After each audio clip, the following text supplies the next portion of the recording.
Hello everyone. So, welcome to our channel. So, for today's video guys ay eto, nalagay na sa plastics yung mga candy. So, bibigay natin to sa mga kids na sumali ng Flores de Mayo.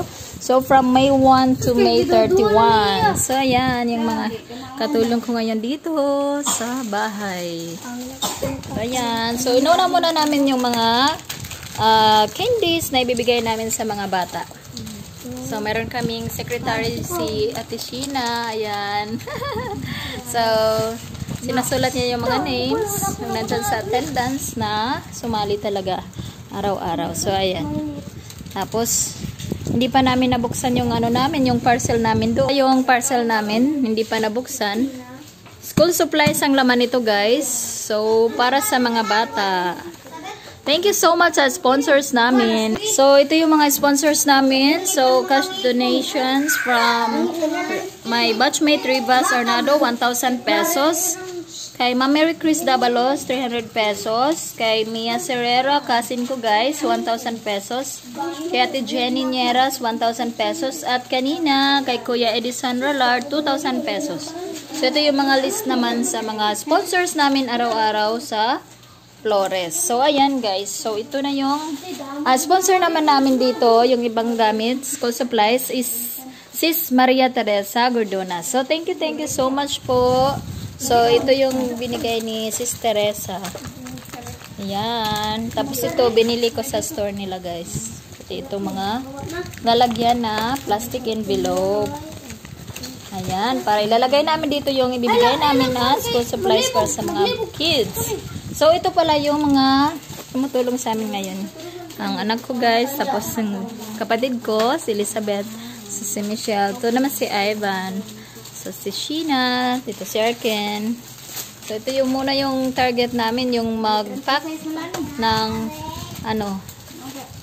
ng mga candies. Kasi, one thing na nakapagpapahappy sa mga bata ay yung mga candies. So, gustong-gusto nilang kumain ng food. So, kaya, hindi natin kinalimutan to guys. So, kung may magbibigay pa bukas, cash na lang ang ibibigay natin. Pang additional kung may magbibigay pa bukas.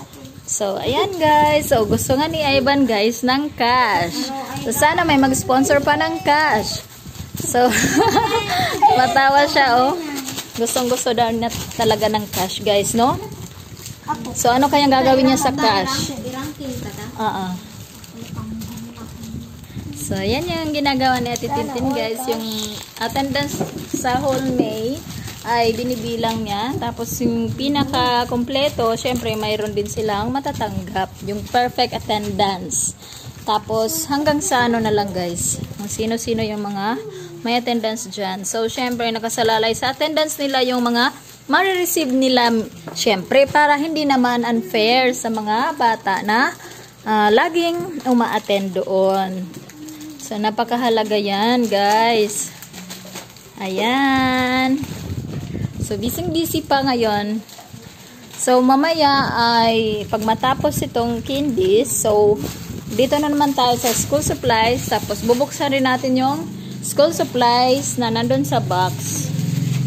Ayan. Maraming salamat po sa mga nag-sponsor sa mga school supplies, sa mga candies, at sa lahat-lahat po na inyong binigay sa amin para to sa mga bata guys. So kung meron pang bukas na darating, ibibigay natin yan, mag-cash man yan, ibibigay natin yung cash para sa kanila. So dapat marunong din sila mag-ipon ng pera para mayroon silang pambaon ngayong pasukan dahil malapit na. So hindi pa lahat ng ito ang yung nakikita nyo guys, kasi meron pa doon sa box. Andun sa box guys. So, hindi pa namin binubuksan. So, that's all muna for today guys. So, ayan. Medyo marami-rami na. So, sana next time ay marami rin ang sumali o sumali sa ano natin, sa Flores de Mayo natin. So, from May 1 to May 31 yan. So, thank you once again sa suporta ninyo para sa mga bata. So, napaka-happy namin na mayroon talagang nag-support para sa activity na ito, guys.